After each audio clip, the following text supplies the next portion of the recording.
The storage room reeked of rust and fear, not just the metallic scent seeping from old chains or the cold air bouncing off 4 concrete walls, but an oppressive silence, the kind that hovered and watched, telling anyone trapped inside that they were no longer alone.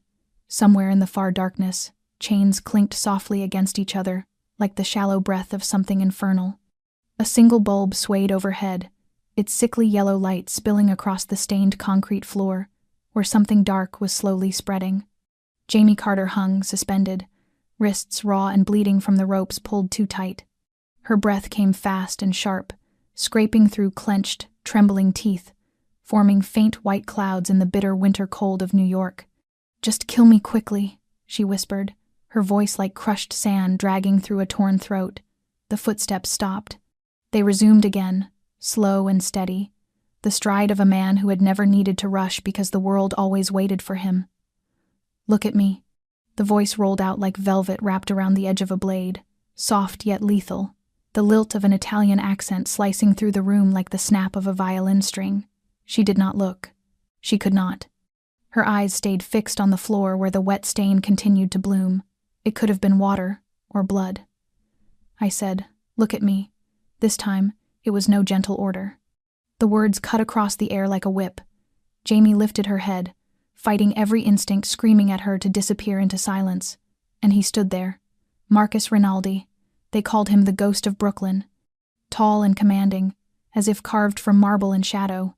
Even in this place, steeped in violence and despair, he looked as though he had stepped off the page of a fashion magazine, wearing a charcoal gray suit without a single wrinkle. His dark hair slicked back as if he had just left a salon, his sun-warmed skin absorbing the bulb's pale light and turning it almost golden. But his eyes were what made her shiver. Dark brown, espresso deep, unreadably cold. She had seen pictures of him in newspapers, blurry shots from security cameras that never captured the full weight of his presence. Marcus Rinaldi, the man who controlled half of Brooklyn before reaching his mid-30s. The man whose name made judges quietly excuse themselves from related cases.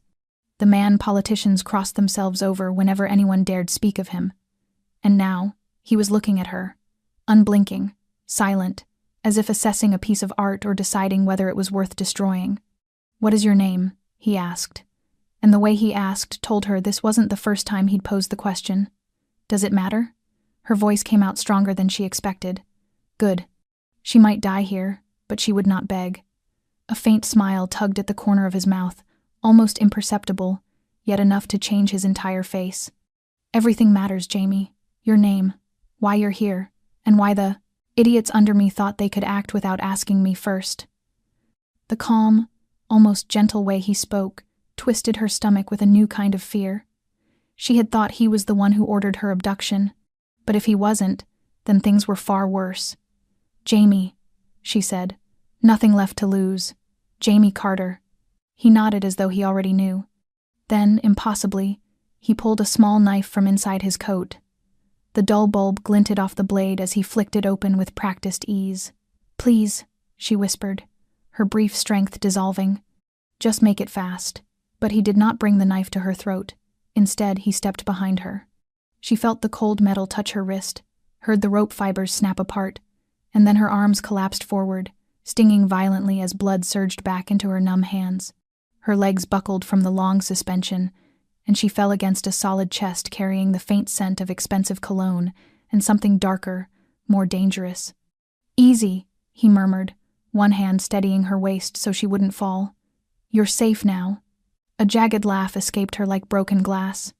"Safe? In a warehouse with a notorious Mafia boss? Sounds like a joke." "At least you're honest about what you're thinking," he said with another small smile. "But yes, you're safe. At least, with me." If you're still listening and this story has touched something inside you, take a second to subscribe to our channel. Like and share this video so we can keep bringing you heartfelt stories every single day. And if you don't mind, tell me, where are you watching from? Leave a comment below and let us know which corner of the world this story has reached. We treasure every single message you share. Jamie wanted to pull away, to create distance from the man holding her up, but her legs were limp, betraying every command she gave them.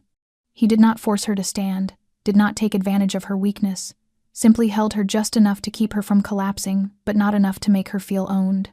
That gentleness frightened her more than any violence could.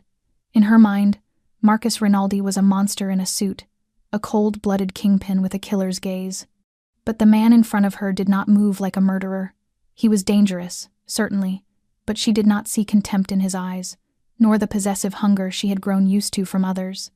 Only a focused attention, as though she were an equation he was determined to solve. "Why?" Jamie asked, her voice raw after hours hanging in the dark. "Why are you here? If you didn't order this, why save me?" Marcus exhaled softly, as if weighing his words like they mattered. "Because someone under me forgot something basic," he said, his gaze never leaving hers. "No one touches anyone in this city without my permission, especially those who carry the mark." Jamie blinked. "What? Mark?" Marcus did not answer immediately. He stepped back just enough for her to stand on her own if she chose, but kept a hand lightly at her elbow, a quiet anchor. "How long have you been here?" he asked. "I don't know," Jamie whispered, her tongue heavy and thick. "A day? 2? I lost consciousness when the van stopped." Marcus nodded slowly. "They hid you well. I didn't know until one of the hired men started bragging about handling an old piece of cargo." The words made Jamie tremble, not from cold. She wrapped her arms around herself, trying to swallow the rising wave of nausea. Marcus noticed, paused, then pulled a thin cloth from his coat and handed it to her. Not a gentleman's handkerchief, but a soldier's cloth, sturdy and clean. She accepted it, said nothing, but wiped the blood from her wrists. "I thought you ran everything," she said, her voice still sharp. "I've heard your name so many times. The threats, the stories. No one even speaks of you without fear." Marcus smiled, but there was no pride in it. "Good. Fear keeps order in this world. But fearing the wrong man, that's a disaster." Jamie studied him, skepticism still in her eyes. "So, what am I to you now? A problem to fix? A warning to your men? You're a variable," he said instantly. "And I don't like unsolved variables." Jamie let out a brittle laugh. "I'm not a puzzle. I'm just someone who tried to run and failed." Marcus stilled for a heartbeat. When he spoke again, his voice was quieter, low like wind slipping through a stone crevice. "No, you didn't fail. You're alive." A simple line, but the way he said it made it feel weighty, like a vow carved into stone. Jamie looked at him again, truly looked. He was still Marcus Rinaldi, the man Brooklyn feared. But in his eyes now, there was not only shadow, there was something that looked almost like anger, not at her, but at those who had done this to her, a dangerous, simmering fury too quiet to dismiss. Jamie realized, perhaps for the first time in years, that she was no longer alone in this nightmare. But she also knew that anything gained from a man like this came with a price. And that price, she still did not know. Jamie kept her eyes on Marcus's face, searching for something, some thin border between truth and deception, between protection and manipulation, but the only thing she found was a disquieting calm, as if he were used to being seen through but had never once been understood. She stepped back half a pace, just enough to create distance without escaping his presence. Marcus noticed the movement, said nothing, and simply drew the folding knife from his coat pocket. The blade snapped open with a sharp metallic click that cut through the silence, making Jamie's spine go rigid. She swallowed hard, her breath shallow and quickening. He didn't draw a gun, didn't raise his voice, didn't make a sudden move, yet something in the way he approached her, slow and fully in control, reminded her of the men who used to touch her with gentle smiles before reducing her to an object. She took another step back. Marcus stopped, his voice low and steady. "I won't hurt you. I gave you my word. I'm only cutting the rope." Jamie didn't respond. She only lifted her wrist, letting him see the angry red marks etched into her skin, the raw, bleeding grooves and the numbness beneath them. Marcus stepped forward, carefully lifting her wrist with one hand while guiding the knife beneath the rope with the other. The overhead light cast a pale glow, catching on the blade and in his eyes, and for the briefest moment Jamie saw something unexpected flicker in the espresso brown depths, a faint, unfamiliar gentleness, not pity, but respect. The blade sliced through the rope in one smooth motion, clean, efficient, without adding to her pain. The severed bindings fell to the concrete with a dry echo that carried across the cold room. The sudden freedom made Jamie dizzy. Her hands throbbed, her shoulders burned, her chest tightened. She staggered forward, but Marcus caught her, his arm firm around her waist. She didn't fight him. She stood still for a moment, long enough for the spinning in her head to settle. She looked up, seeing his face this close for the first time.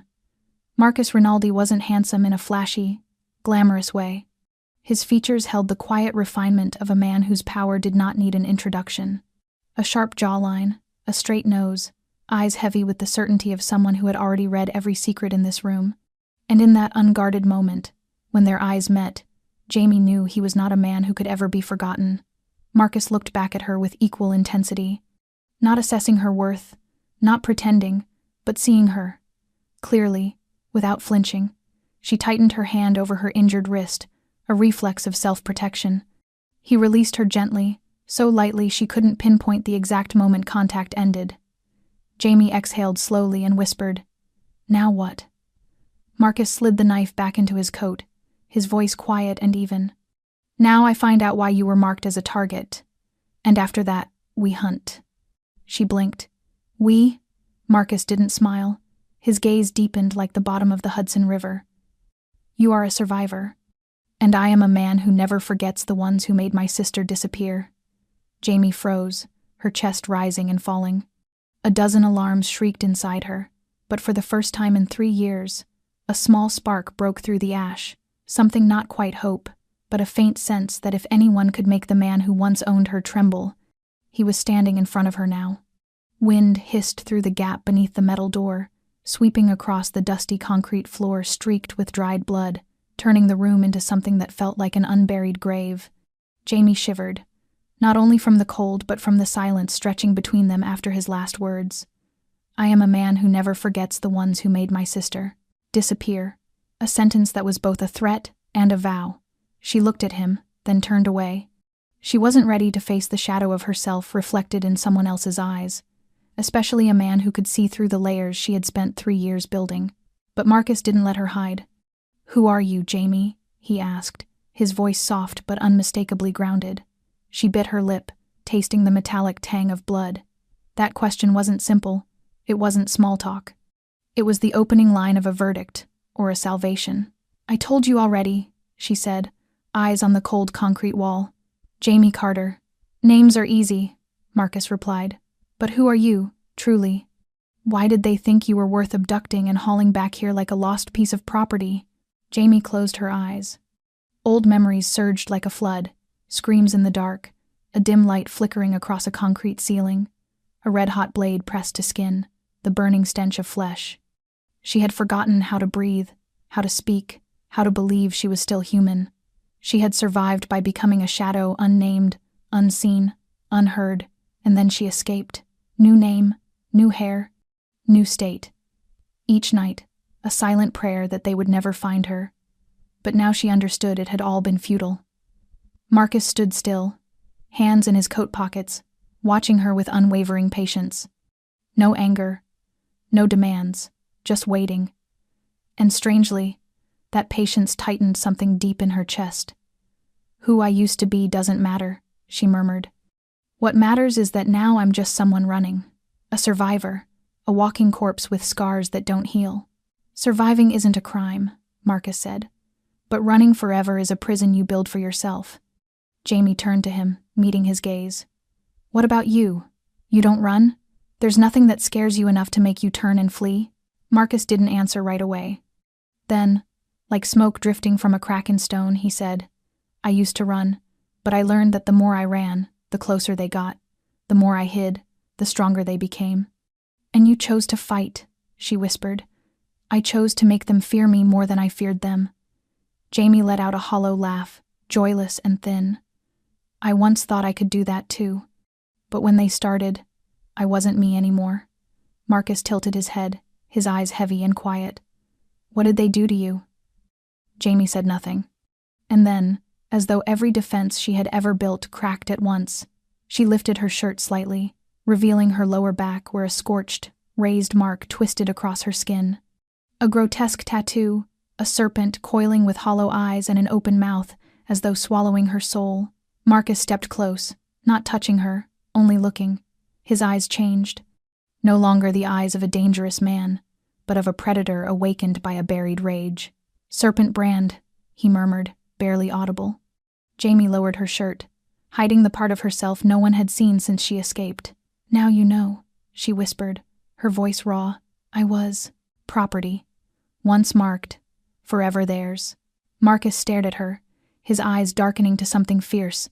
"No, Jamie. They may have burned their mark into your skin, but they never owned your soul.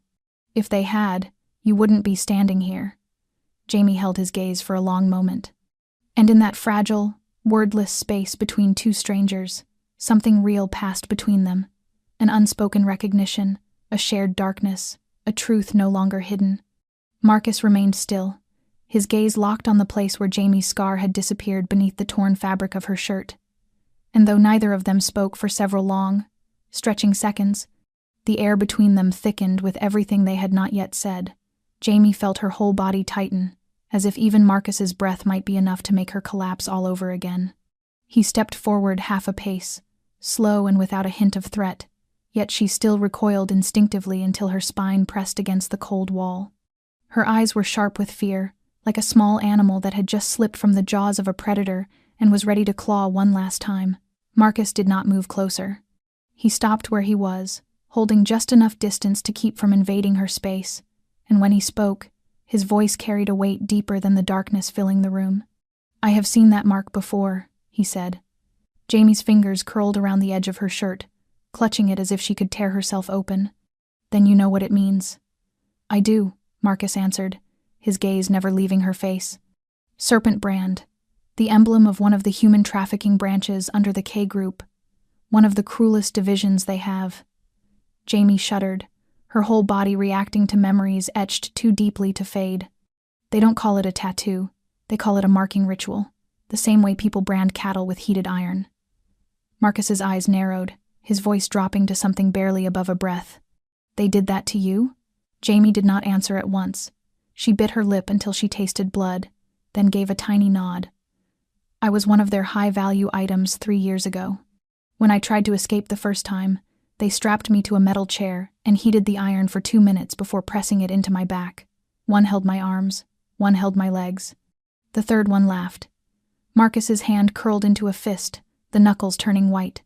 "The third one's name?" "Victor Resnick," she said slowly, as if carving each syllable out of her throat. "He was the shipment manager in East New York back then. I don't know what rank he's climbed to now, but he's alive, and he's still running that nest of monsters." Marcus closed his eyes for a moment. Jamie could not see the rage rising inside him, but she felt it, a heat like the breath of a caged beast swallowing its own roar. "My sister," he said, using that word for the first time, no longer calling her family or someone. "She also disappeared 3 years ago. When they found her body, there was nothing left to identify, except part of a burned scar on her shoulder, a fragment of a serpent." Jamie froze.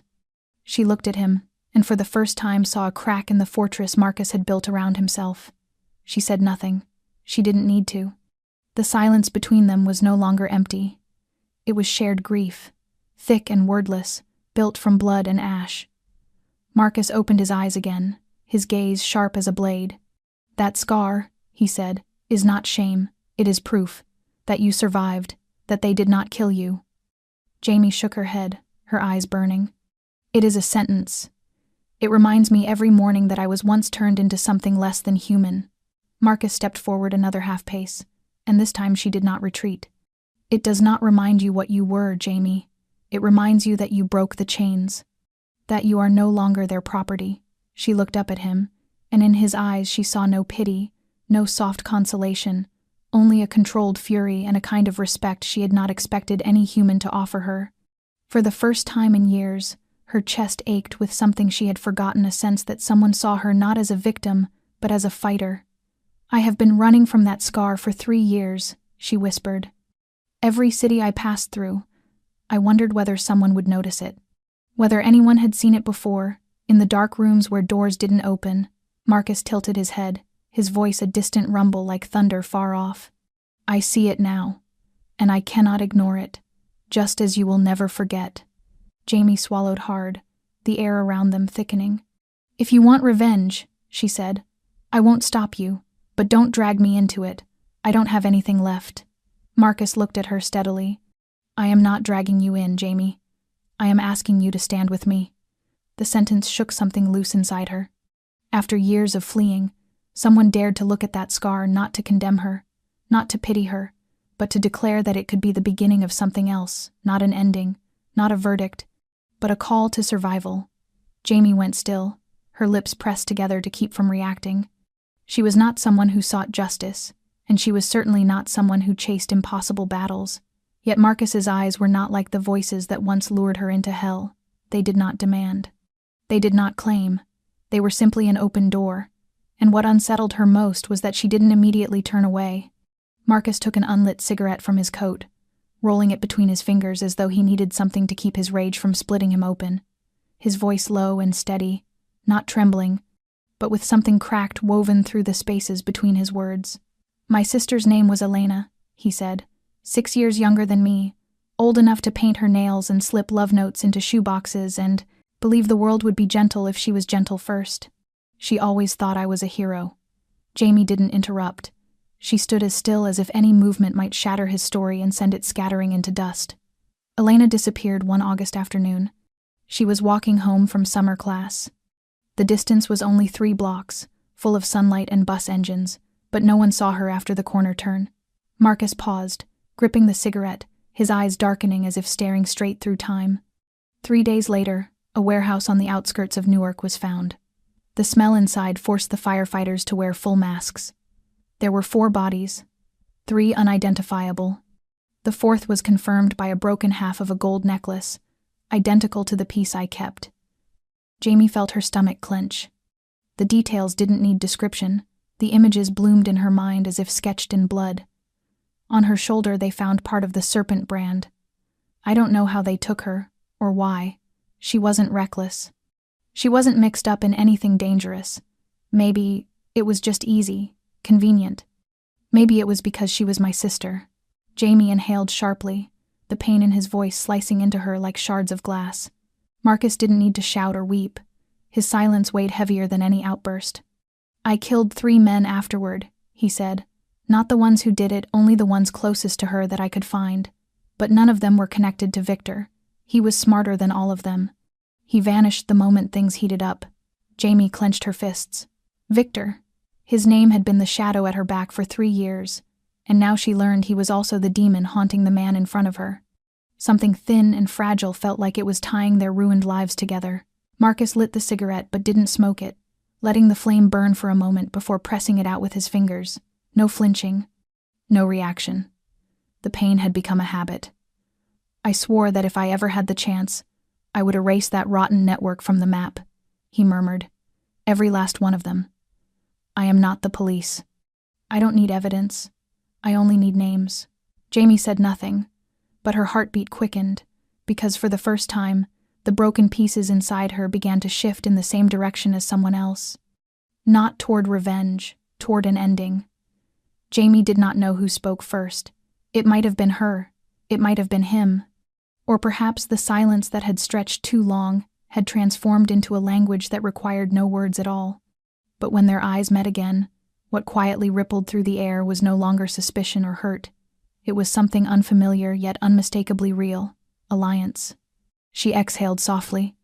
"You said if you ever had the chance, you would wipe them out." Marcus nodded. "And now I'm standing in front of a chance." Jamie stayed silent. She knew whatever he said next would change everything, that if she nodded, there would be no turning back. But she also knew that if she walked away now, the scar on her back would never again be just a scar. It would become the mark of surrender. "I have a network, people, resources, intelligence," Marcus said slowly, his voice low as night water. "I can track down every link in the K-group chain, but I don't know how they think. You do." Jamie did not deny it. 3 years on the run, fleeing even her own shadow, had taught her the structure of that network down to its bone. The code words they used, their transport routes, their silent language. She didn't need a map. They had carved themselves into her memory, corner by corner. "I'm not someone you can trust," she murmured. "I lied to a lot of people to stay alive." Marcus didn't blink. "Then now is the time to use that survival to make them pay. I don't want to kill anyone." "Good," he said, without a trace of mockery. "You don't need to kill. You only need to point. Tell me which door to break, which man to take, which artery in their operation is the one that bleeds." Jamie leaned against the wall, exhausted yet thinking faster than she had in 3 years. "What if I told you I could lead you to one of their incoming shipment points?" Marcus looked at her the way a man looks when he already knows the answer, from the moment he sees the scar on a woman's back. "Then I gather my people," he said. "No questions, no trials."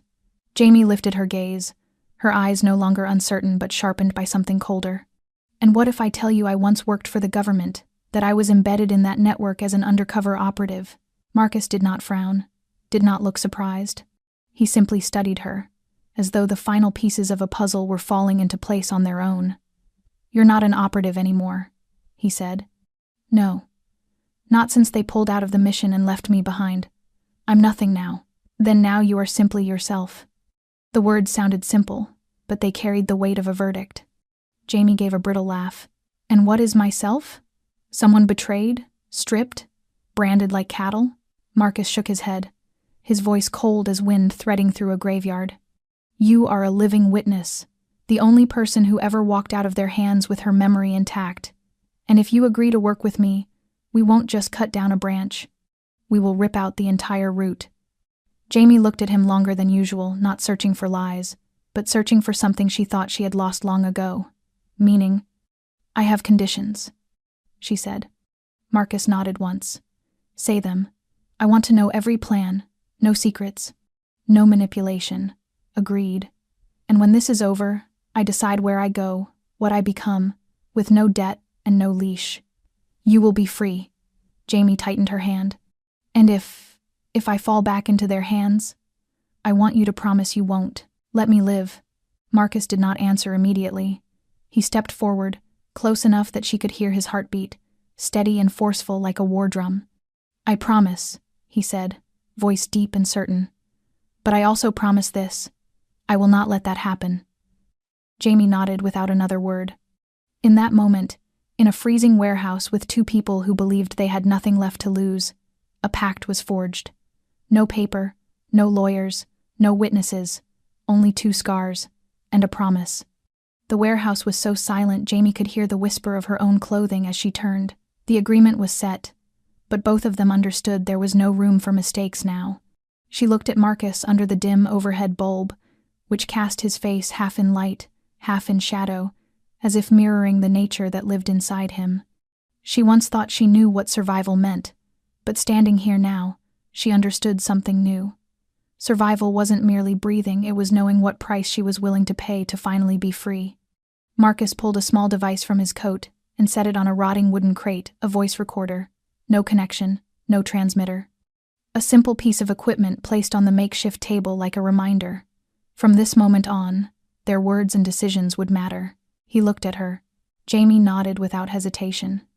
Marcus pressed the button. The red light blinked. "State your terms clearly," he said. She inhaled, keeping her voice steady. "I am not your subordinate. I do not take orders. I am a partner. You need me because I have information. I need you because you have reach." Marcus nodded. "Continue. I can walk away at any time, without being hunted or threatened. If I decide things are spiraling beyond control, I disappear, and you let me go." He paused for a few seconds. "You trust I will keep that promise?" "No. But I need you to understand I will never bow again. Not to anyone." Marcus nodded slightly, accepting. "What else?" Jamie gripped the edge of the crate. "I want a name. A new identity. If we succeed, I leave this country.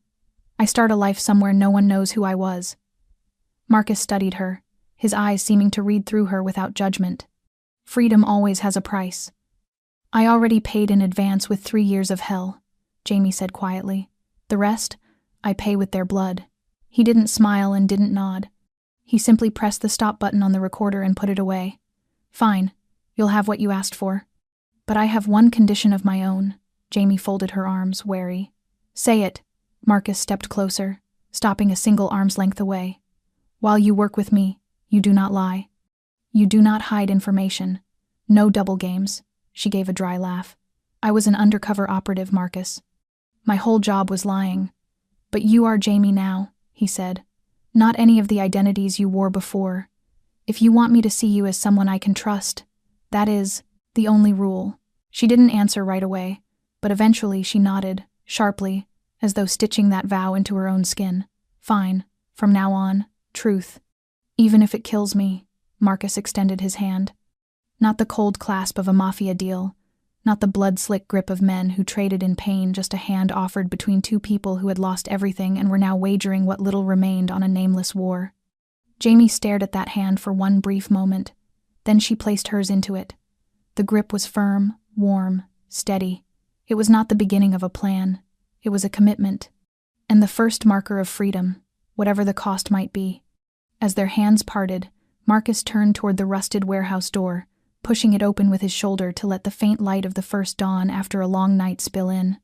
Jamie followed him, each step pushing her further from her old nightmare and closer to a battle she never imagined she would choose to return to. But this time, she was not prey. In the back lot, a black SUV waited. Inside, an Asian man sat behind the wheel, dressed plainly but carrying an alert sharpness in his eyes. Marcus nodded toward him, then looked back at Jamie. This is Lee. Trust him. He doesn't speak much, but he hears more than anyone I know. Lee glanced at Jamie in the rearview mirror and gave a single nod. No greeting. None needed. The car pulled away from the abandoned industrial block. They drove in silence for nearly half an hour before Jamie spoke. I know a place, she said. Not where they are, but where their couriers used to stop. An old car wash in the southern Bronx. It used to be a drop point for Victor's group. If it's still active, there will be signs. Marcus didn't ask how she knew. He simply turned to Lee. Take us there. 5 minutes later, they stopped a block away, hiding behind an abandoned delivery truck. Jamie crouched low, eyes trained on the lot in front of the decrepit car wash. Everything looked quiet, too quiet, she signaled Marcus. A crooked old camera hung from the corner of the building, dead for years. The metal gate was halfway down, just enough to obscure a small cargo van inside. No people, no sound.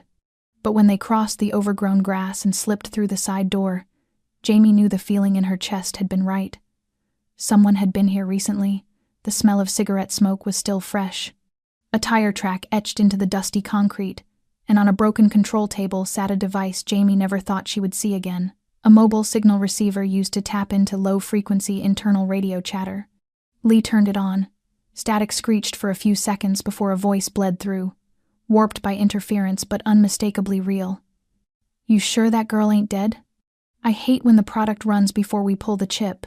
A man's voice, Eastern European, followed by another man's dry, cruel laugh. If she was dead, I'd have dumped her body by the dead docks. But Victor wants her kept. He says that one used to be special.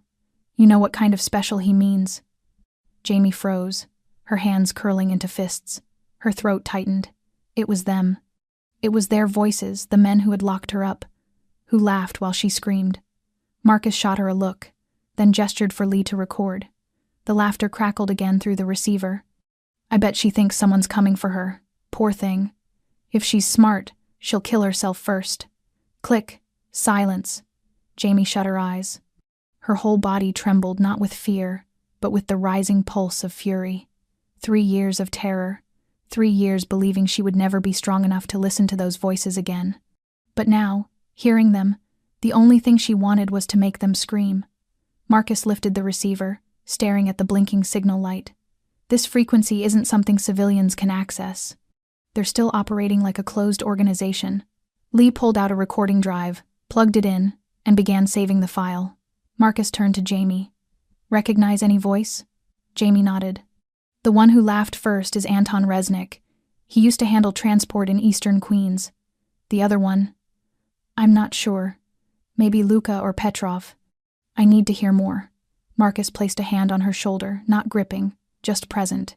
You will hear more, I promise. But for now we go back, prepare the next step. Jamie didn't answer. But in her eyes, for the first time in years, There was something besides fear. A flame. And that flame had just been fed by the voice of a man who once believed she would never dare return. Back at Marcus's temporary base in Long Island City, Jamie stood before a wall-sized map covered in markings, strings, and grainy black and white printouts. Lee was scanning the low-frequency signal they had pulled from the car wash, while Marcus watched in silence from behind her, his sharp gaze sketching out an entire movement pattern inside his mind. Jamie pointed to a red dot on the map, marked as Warehouse 17, near the old rail line in eastern Queens. Her voice was steady. This is where Anton used to stop when he handled the east sector. If they're still following the old structure, this is likely a transfer or storage site. Marcus nodded and signaled for Lee to prep the team. No police, no federal agents. This was a raid done Marcus's way. Quiet, precise, and leaving no one breathing if they chose to fight back. That night clouds smothered the sky. A thin rain fell, turning the pavement into a blurred mirror of streetlights, as if ghosts were waiting beneath the surface. 4 black SUVs running without headlights rolled to a halt in the decaying industrial zone, where rusted containers and crumbling buildings stood like relics from a forgotten era of freight and steel. Dressed in black, Jamie blended into the formation like a piece of moving shadow. Her heartbeat was slow and deep, not from fear but from something close to reclaiming a piece of herself. Lee signaled with his hand. Marcus took point. The team split into 3 groups, circling the warehouse. Jamie and Marcus moved along the side route, where an old metal door hung chained with a rusted lock. A soft click, and the lock fell away. No alarm, no reaction, only the cold, oil-stained air slipping out from the darkness within. Inside, the warehouse was black as ink, save for a few thin shafts of light dripping through the high ceiling.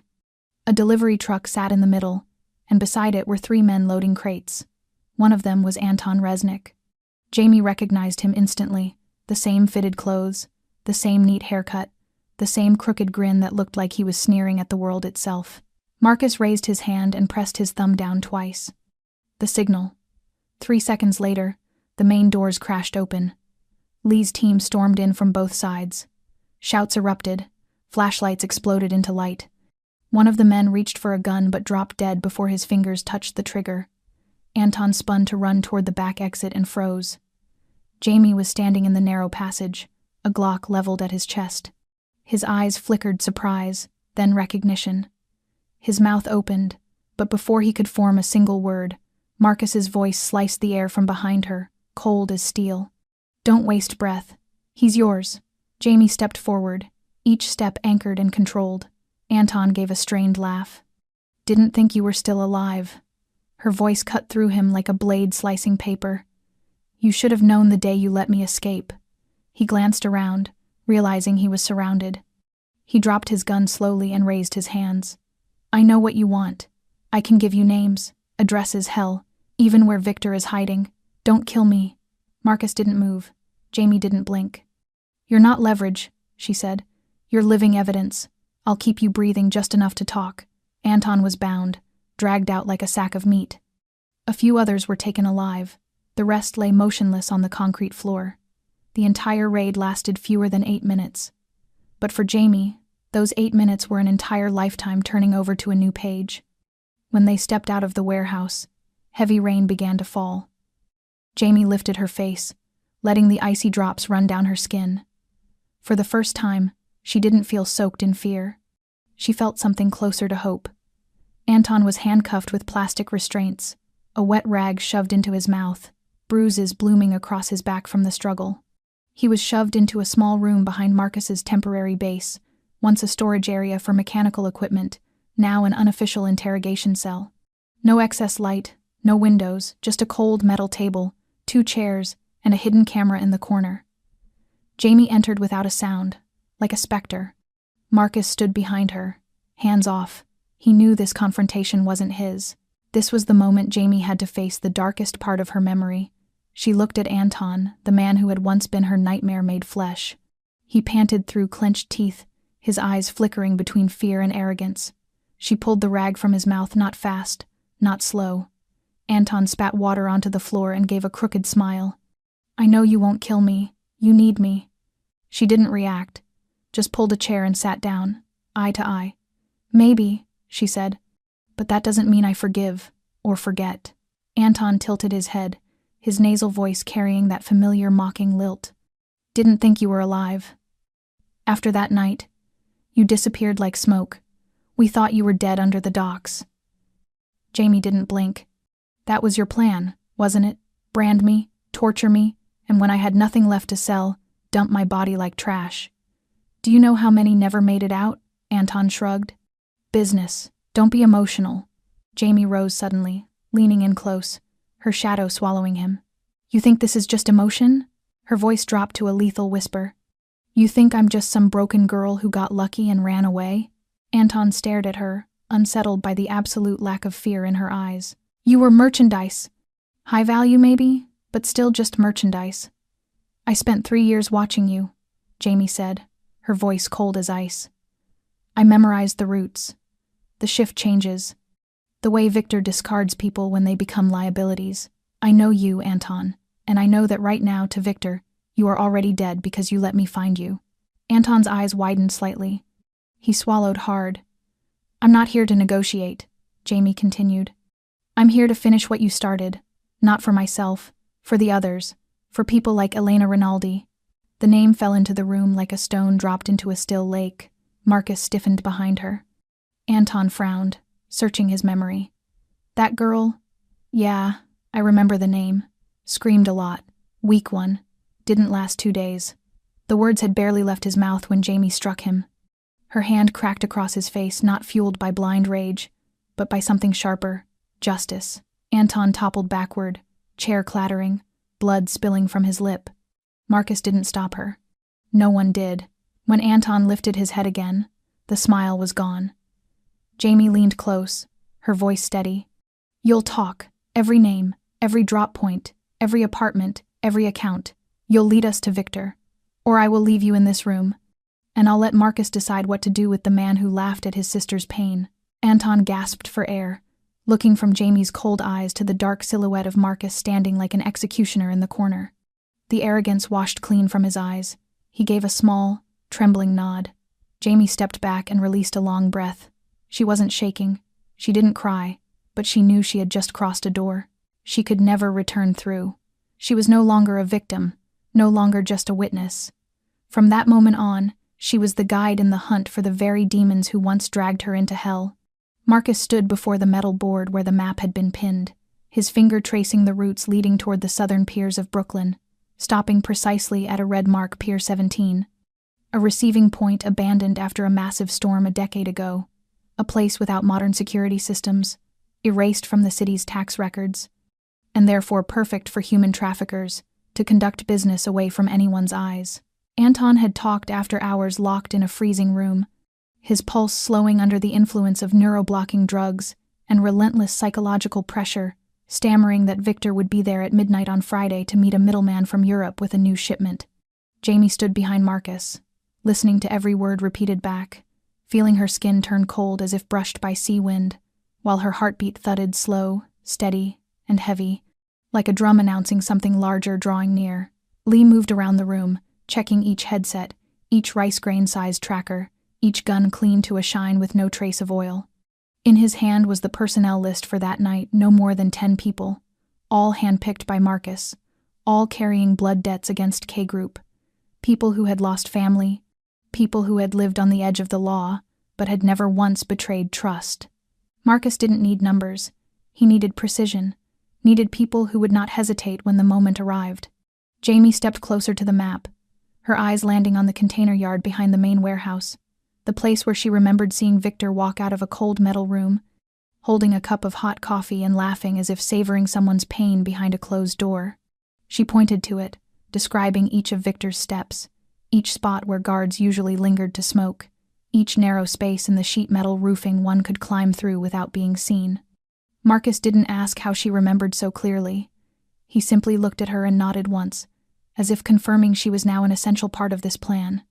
That night, the sky was the color of poured concrete, and the wind coming off the water was so cold it made the spine tremble. Unmarked vehicles were scattered around the pier, quiet and unremarkable. Everyone wore black, earpieces pressed tight, silencers strapped to their backs along with high-dose sedative injectors. Marcus stepped out first, his eyes sweeping the empty, dim landscape, as if peeling back layers of darkness that he already understood too well. Jamie followed close behind, and for the first time in years, she wasn't running from the place that had taken everything from her, she was walking into it. Deliberate, cold, unwavering. In her ear, Lee's voice came through, steady as a metronome. The West group was in position, the East group was, awaiting signal. Marcus made a small motion with his hand, and silence fell over all of them. Time stretched so tight it almost choked. Then an engine roared in the distance. Headlights cut through the thin veil of mist, illuminating the containers. The back door of a large truck swung open. A man in a long coat stepped out, hands in his pockets. With a gait so familiar, Jamie's hand tightened involuntarily. Victor Resnick, the man who had started everything, who had laughed at her pain, and at Elena's materialized like a ghost, stepping out of reality. Marcus tilted his head slightly, eyes never leaving the target, and then he spoke one word: begin. Victor walked out from behind the truck with the confidence of a man arriving at a boardroom meeting rather than an illegal exchange in the dead of night. He wore a long silver-gray leather coat, the high collar hiding half his face, but his eyes were unmistakable, cold, sharp, like metal honed by years spent among blood and screams. Jamie crouched behind a container barely 20 meters away, every muscle coiled like a bowstring pulled to its limit. Her hand hovered near the trigger, but her gaze was locked entirely on him. He was speaking to another man, likely the European middleman Anton had mentioned. His voice carried just enough for the recording device hidden in the overhead lamppost to capture it clearly. "You're late. I don't like waiting." The other man's voice was low and foreign, tinged with the Balkans. "There were complications. Where's the sample?" Victor gave a soft laugh, and Jamie watched his head turn toward the eastern corner of the yard, where a steel door cracked open. From the darkness, two men dragged out a young woman, hands bound, mouth gagged, hair tangled, eyes wide with terror. She couldn't have been older than 20, and Jamie felt her throat close. A replica. A memory resurrected. Victor approached, lifting the girl's chin between two fingers as though examining a rare artifact.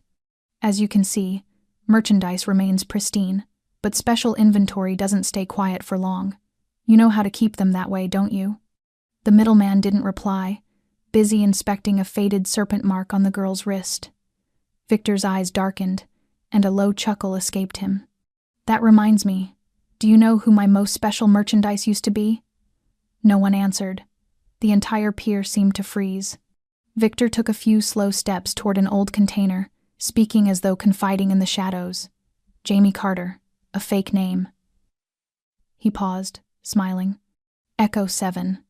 One of the FBI's finest little mice, embedded in my line for nearly 2 years.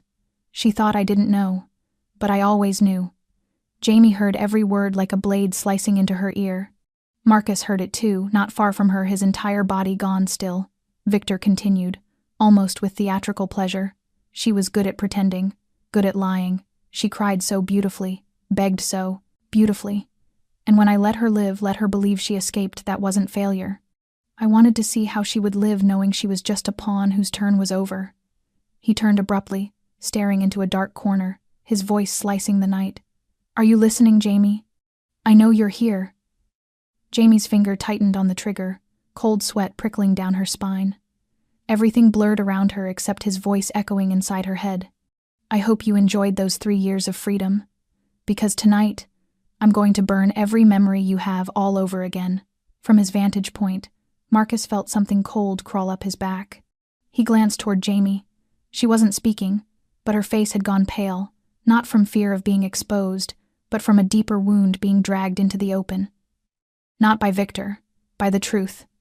Because Jamie knew the story she had left in the dark. The story that said she was just a victim was no longer whole. She had been an agent, she had lied, and now Victor was revealing it exactly the way he wanted. Like a trap, not for him, but for trust. Jamie stepped back, her shoulder trembling. Marcus said nothing. His eyes stayed on her. No anger, no judgment. But something was rising slowly behind them, caution. Jamie understood. In the moment, Victor revealed the truth. It wasn't just her life that had been placed on the line.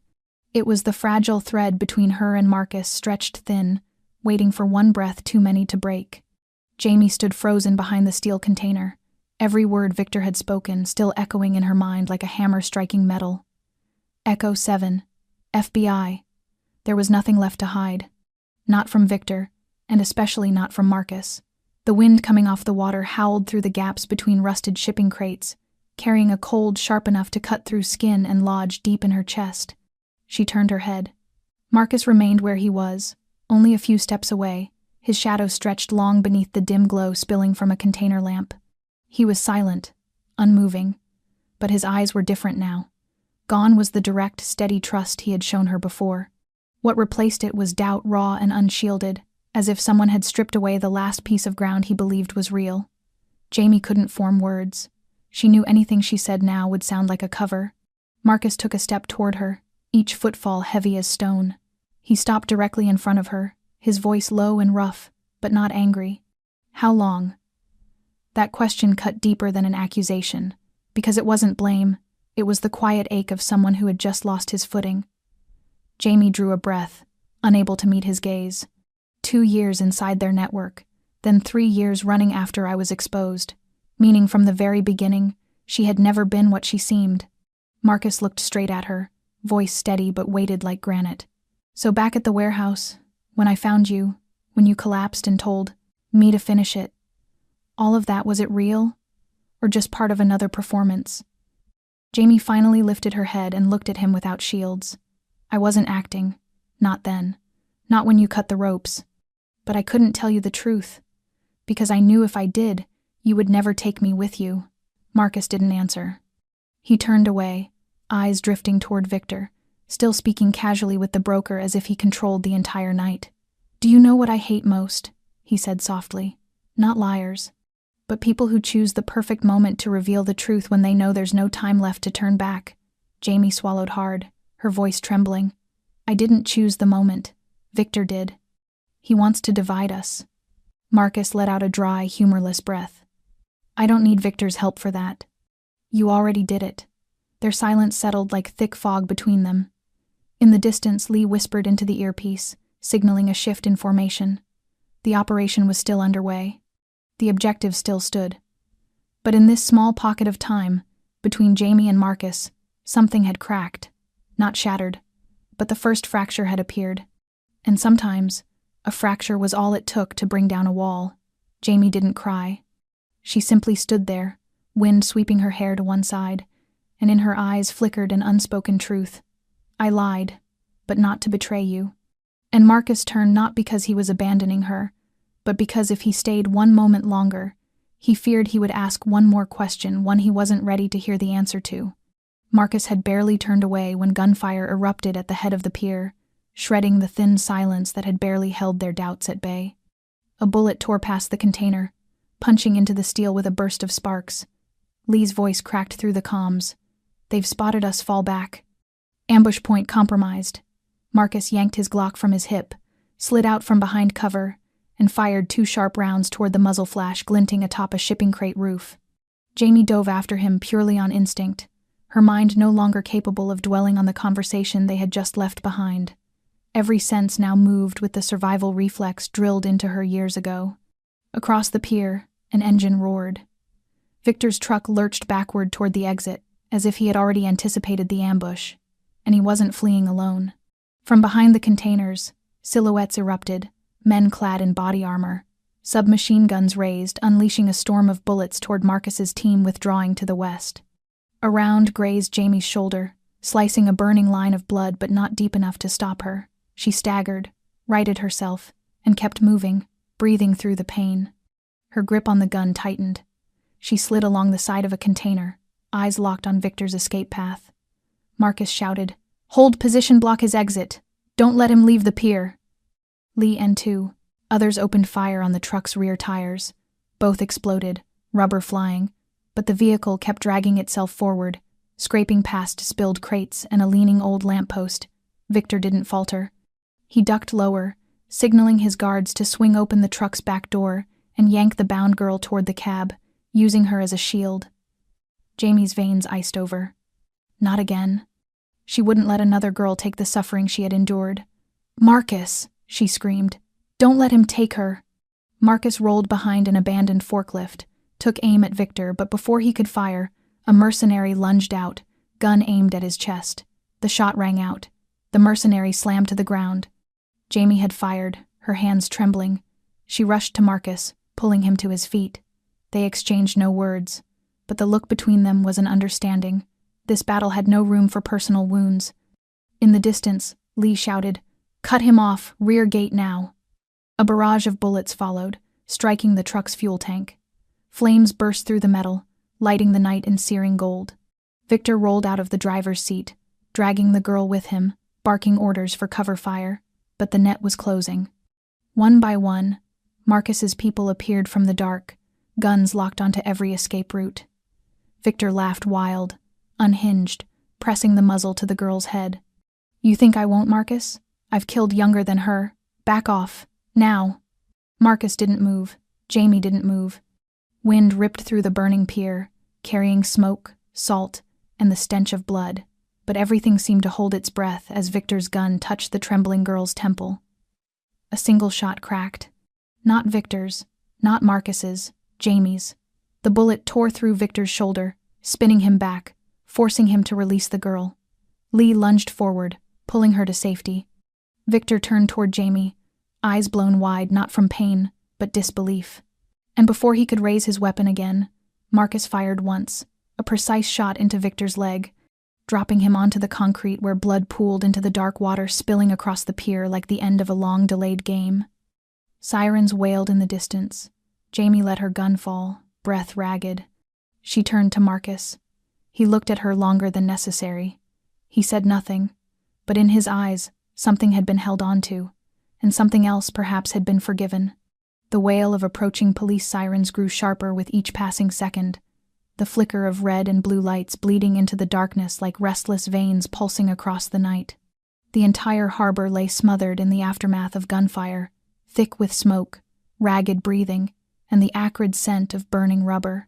Victor was still on the ground, his leg torn open by the bullet, blood soaking through his leather jacket. Yet he was alive, conscious, and his eyes still carried that stubborn glint, the look of a man who believed this wasn't the end. Jamie stood only a few steps from Marcus, her pulse still racing from the final shot she had fired. But she was no longer trembling, no longer retreating. She was no longer the woman who had once been chained to a warehouse beam, begging for death.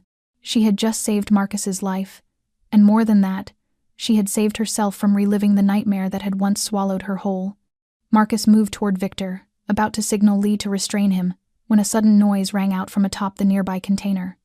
Jamie snapped her head upward, her heart seizing as she spotted the silhouette of a surviving sniper taking aim at Marcus from only a few dozen meters away.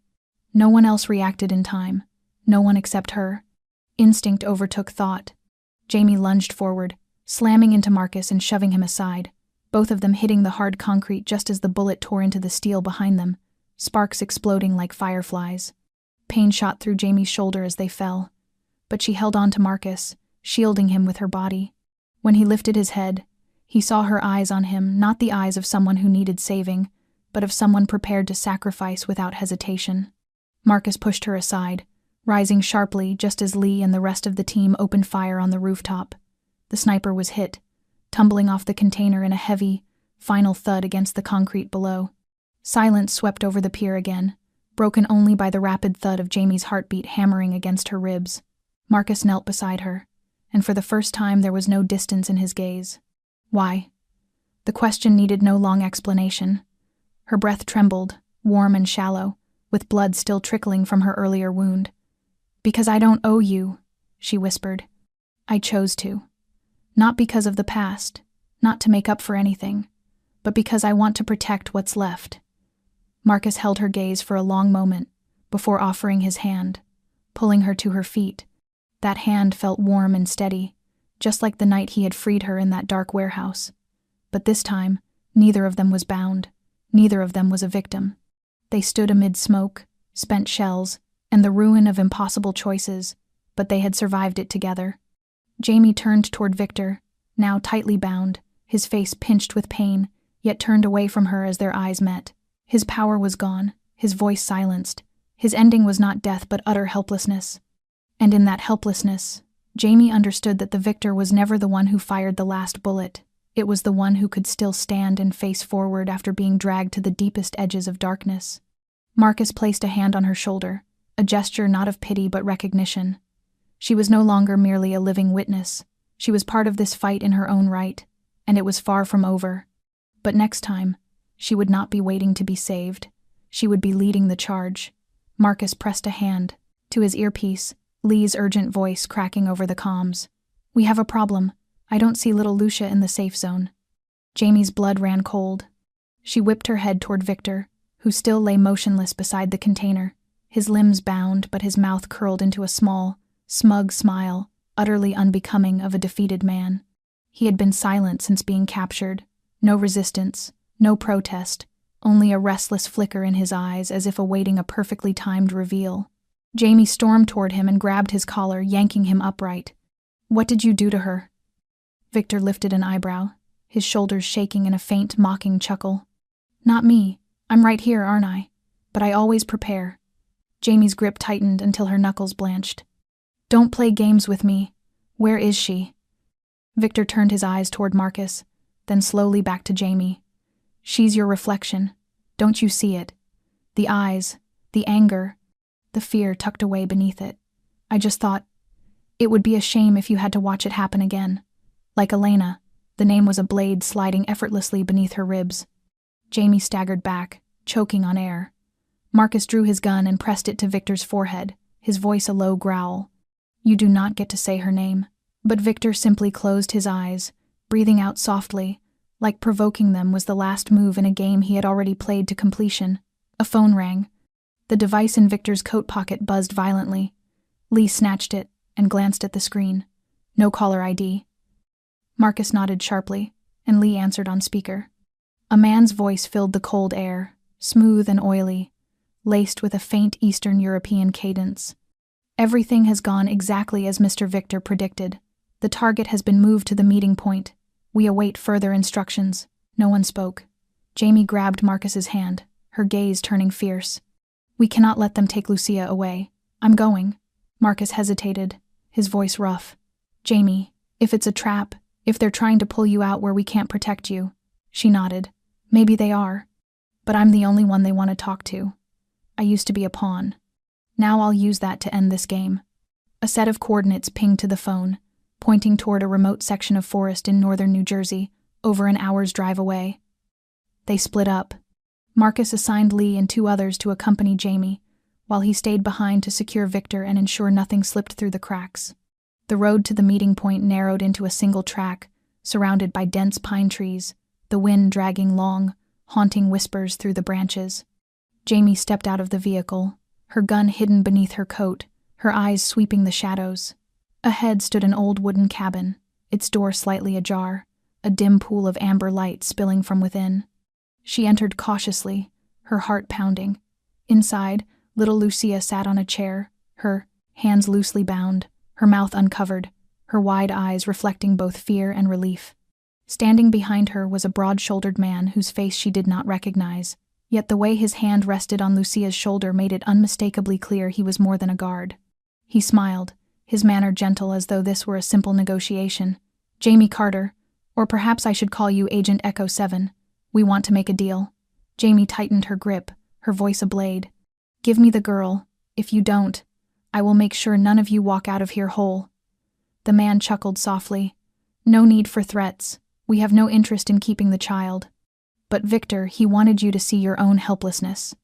Wanted to know if you could save someone a second time, or fail again, like with Elena." Jamie stepped closer, her gaze burning. "I'm not who I used to be." The man nodded, his eyes gleaming with something almost like respect. "I know. And that is why we'll give you a chance. 1 bullet, 1 target.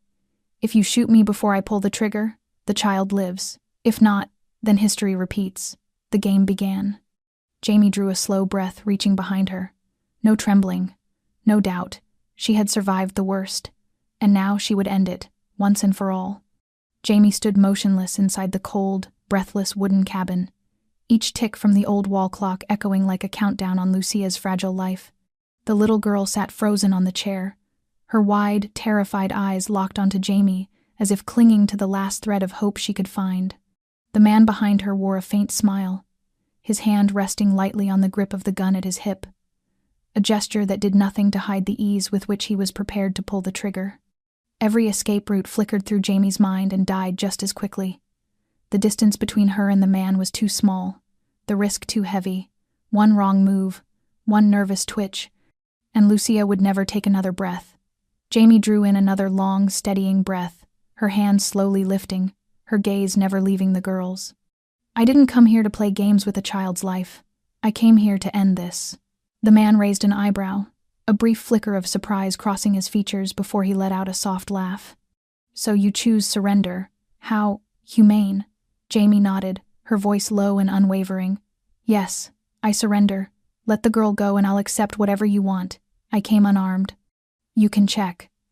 The man signaled with his eyes, and another figure stepped through the back door, moving toward Jamie, searching every layer of her clothing, every finger, every scar. No gun. No recording device. No backup plan. Jamie was completely bare. The man's smile widened. A once famous agent handing herself over like this. Victor will enjoy hearing about it. He tilted his head toward Lucia. "All right, one life for one life. I keep my word. Lucia, you may go." But no one stepped forward. No one loosened the ropes. Jamie frowned. "You said she was free." The man nodded. "Correct, but you forget one thing.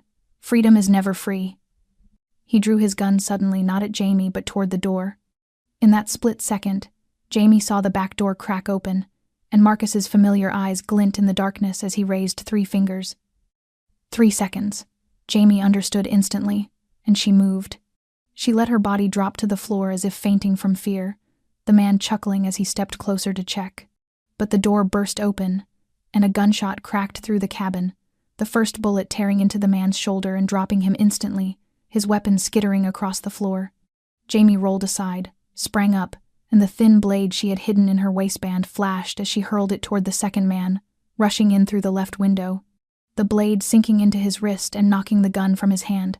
Marcus stormed in behind her, firing without hesitation, 3 sharp shots dropping the remaining men reaching for their weapons.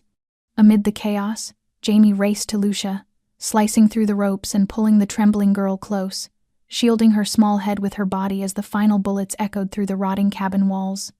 Then silence. Heavy, trembling silence broken only by ragged breaths, the fading stench of gunpowder, the faint char of splintered wood, and the frantic beating inside Jamie's chest as she whispered to Lucia that it was over. Marcus approached slowly, taking in the scene before him, his eyes lingering on Jamie, who had willingly surrendered her life for a child, then weaponized that surrender into the perfect strike. He said nothing, merely retrieved the discarded gun and swept the room methodically to ensure no threat remained. Jamie lifted her head, her eyes meeting his in wordless understanding. A single nod passed between them. No thanks needed, no explanation owed, only recognition. She had changed. She was no longer Echo 7, no longer the broken captive begging for death. She was the woman who saved this child because she chose to, and for Marcus, that was the woman he could trust. The thrum of a military helicopter carved through the sky above the New Jersey forest as Jamie and Marcus escorted little Lucia back to the temporary command post near the highway. The special operations team had already swept away the last remnants of Victor's men, and the wooden cabin burned quietly behind them, consumed by a small electrical fire sparked by the smoke grenade. Jamie sat in the back seat of the vehicle, Lucia curled into her arms, her eyes on the deep violet horizon, where the first hints of dawn slowly brightened the world. No one spoke during the drive back to the safe facility, but there was no distance between them anymore. No need for gratitude, no apologies left unsaid. They had crossed the final threshold, through survival, through choice, through trust and action. When the car halted before the fortified compound on the outskirts of Brooklyn, Lee stepped out first, signaling the guards to spread out. Jamie climbed out, and immediately her gaze landed on a face she had hoped never to see again. Victor stood in the courtyard, his hands cuffed, 2 guards flanking him, the wound on his leg still seeping through hastily wrapped bandages. He smiled when he saw her, as if he had been waiting for this moment all along. Jamie walked toward him slowly, each step measured by her breath.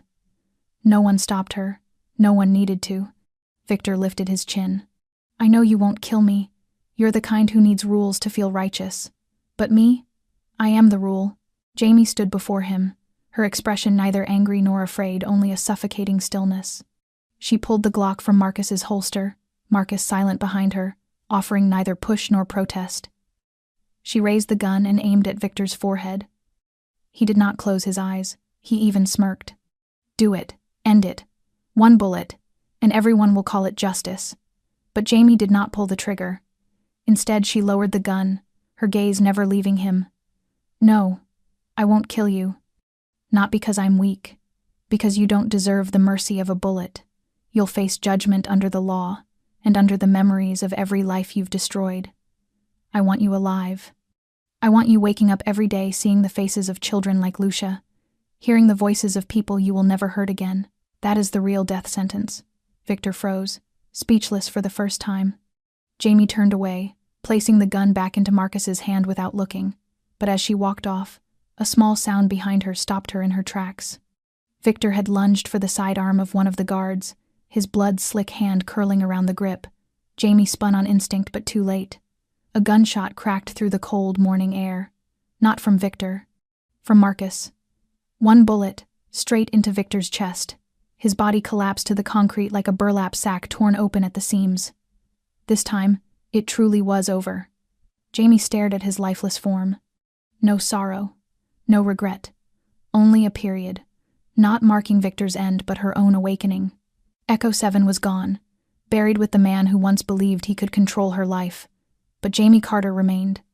Alive and free.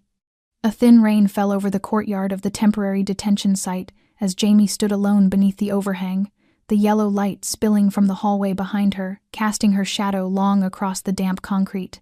Marcus approached from behind, the steady crunch of his footsteps on gravel neither hurried nor slow. He didn't speak at first. He simply stood beside her, hands in the pockets of his long coat, eyes fixed on the corner of the yard where Victor's body had been taken away less than an hour earlier. He drew a sealed envelope from his pocket, simple and thin, and handed it to her. Jamie took it, feeling the dry weight of the paper, heavier, somehow, than the bullet that had ended Victor's life. What's in here? Her voice was soft but direct, without avoidance. Marcus glanced at her for a moment before answering. A release from prosecution. A full wipe of your record and a new identity. If you want, you can leave New York tonight. Leave all of this behind. Jamie froze, her eyes fixed on the envelope as if it could speak her choice for her. Marcus continued, his voice low and sincere. You've done your part. No one's hunting you anymore. No debts left to pay in blood.